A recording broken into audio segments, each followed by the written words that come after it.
দুটি জিনিস মানুষকে সবচাইতে বেশি আল্লাহর জান্নাতে প্রবেশ করাবে। একটি হচ্ছে তাকওয়াল্লাহ, আল্লাহর ভয়, আর একটি হচ্ছে হুসনুল খুলুক, সুন্দর আচরণ। রিপিট, আমি আবারও বলছি, দুটি জিনিস মানুষকে সবচাইতে বেশি আল্লাহর জান্নাতে প্রবেশ করায়। একটি হচ্ছে আল্লাহর ভয়, তাকওয়াল্লাহ, আরেকটি হচ্ছে সুন্দর আচরণ, হুসনুল খুলুক।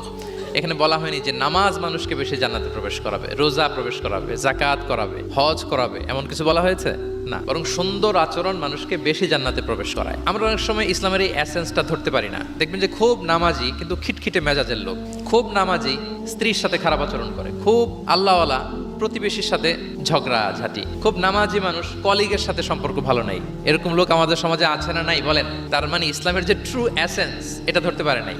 আশেপাশের নেইবরের সাথে, কলিগের সাথে, বন্ধুদের সাথে, সহপাঠীদের সাথে যে ভালো আচরণ করতে হয়, গুড বিহেভিয়ার করতে হয়, এবং এটাই যে আমাকে সবচেয়ে বেশি জান্নাতে প্রবেশ করানোর মাধ্যম হতে পারে, এটা আমরা ভুলে যাই। প্রিয় বন্ধুরা, আমরা যেন এই ব্যাপারটাকে ছোট মনে না করি।